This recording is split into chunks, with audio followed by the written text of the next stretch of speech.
Lyn, you covered this in great detail, and Preston, you wrote an amazing article called Bitcoin is Anti-Totalitarianism, and you wrote it for Bitcoin Magazine. And it was regarding basically the way that I see it, politicians using the legacy corporate media in order to attack Bitcoin. And I think there was an escalation today. Jamie Dimon, who was being interviewed by Elizabeth Warren, I might add, he had some things to say about the industry. So I'll play you guys a clip. I've always been deeply opposed to crypto, Bitcoin, etc. You pointed out the only true use case for it is criminals, drug traffickers, anti-money laundering, tax avoidance, and that is a use case because it is somewhat anonymous, not fully, and because you can move money instantaneously, and because it doesn't go through, as you mentioned, all these systems have built up over many years, know your customer, sanctions, OFAC, they can get bypass all of that. If I was the government, I'd close it down. Okay. So, like, I mean, saying the quiet part out loud, Elizabeth Warren, and I'm sure you ran into this, Preston. Elizabeth Warren is saying, hey, basically she was trying to make the connection that self-custody is somehow a crime. So I want to get Lyn's take on this, and then we'll move on to Preston. Lyn, does this surprise you at all? No, and I tweeted about this earlier. It's really funny because basically the timeline today was hilarious. So on one hand, Alex Gladstein from the Human Rights Foundation is in Kenya, and people are doing a great event there, talking about how there's like a Bitcoin movement there, as there is in many countries. I mean, there's a Bitcoin Indonesia conference, right? They just had the Bitcoin Africa Bitcoin conference in Ghana. This group's now in Kenya. And it's this beautiful, colorful image of people talking about how Bitcoin gives them hope and allows them to kind of get out of this like trap that they're in terms of like constant dilution. Africa has something like 40 different currencies. So imagine all the frictions of global trade.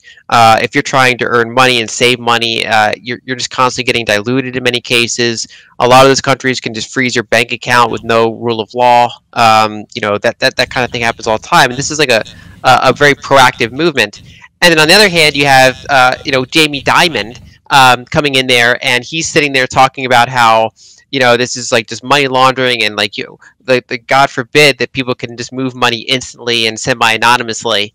And it's like even the picture itself is gray and stuffy and older, and it's just he could not be doing better marketing for Bitcoin than he's doing right now, in my opinion. But yeah, it does show that there are people out there that are powerful that would attack it. I mean, this picture is literally Cantillionaires 101.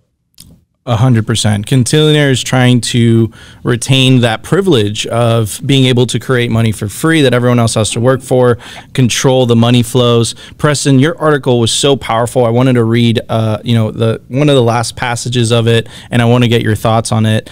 You ended the article with, "The challenge is formidable, but the stakes are too high to remain passive. The United States has a choice: adapt and embrace the decentralized future of money, securing our liberties and financial leadership, or risk being left behind. Tethered to outdated systems and eroding freedoms, the power of informed, engaged, and proactive citizens is our greatest asset in this pivotal role. Together we can shape a future that upholds the principles of freedom, innovation, and financial sovereignty." And then you added a quote by Benjamin Franklin that says, "Those who give up essential liberty to purchase a little temporary safety deserve neither liberty nor safety." So, Preston, what inspired you to write this article? And I'm sure you're seeing the same things that I'm seeing. I'm sure you're seeing the same things that Lyn is seeing. So, what's your take? Frustration is what caused me to write this.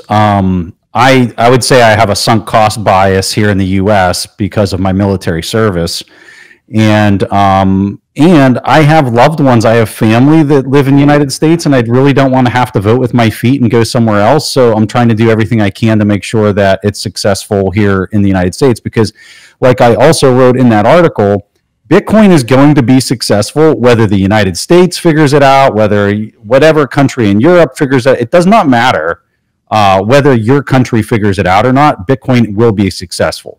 And so for me, it's like, well, I'm gonna at least try to do everything and anything I can to help policymakers or people get this right as right as they can, and not be a place that's actually pushing innovation into other domains. So there's really, in my opinion, there's two ways to kind of approach this. There's the very professional and constructive way to approach it, which Lyn is probably the best in the business at that, and I try to act that way from time to time. The article that you're kind of quoting there is one, and then today I published another one that is way more in depth, particularly pointed at the FinCEN proposal. It's all in my Twitter feed if people want to check it out. And what it is it's a turnkey way for people to open the document, go through. I cover in a lot of like excruciating detail where the proposal really comes off the rails, and effectively is just a giant violation of your rights, whether we're talking about the violation of the Fourth Amendment right for unreasonable searches and seizures, and I get into all the case law that kind of supports that, the freedom of speech, which I get into all the case law that supports that argument, infringements of your rights to financial privacy. There you go. This is the article here. Undermining due process rights is another one. The erosion of your rights to be secure in personal information is another one. Non-discriminatory violations. It goes on and on. I could go on all day on like all the rights, but it's backed up by as much case law as I could conduct research on and find. I have it all laid out. I have links. Most importantly, I have links in it for people to click on. It takes you straight to the register for that particular FinCEN proposal. So people can take my work, they can copy and paste it into the register and comment, because here's the logic on this.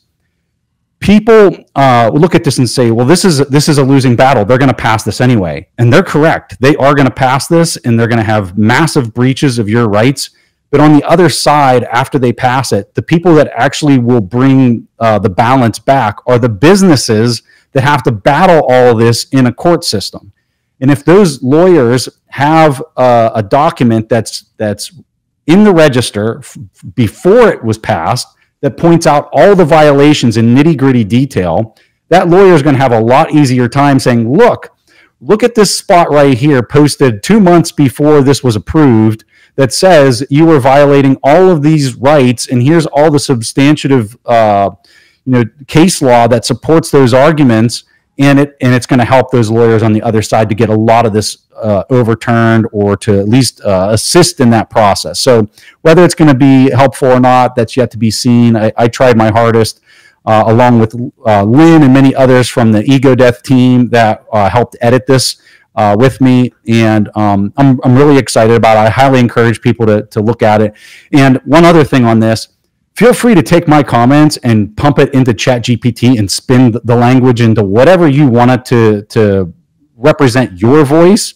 I would highly encourage people to do that. It's a document for everybody to use, and not just something for us to kind of point at and say, oh, this is it, that's the answer. Make it your own and really kind of take action, because if you don't, well, then you're going to get the government that you deserve. So, I'm sorry. This was a really long answer. I'm sorry, Lyn.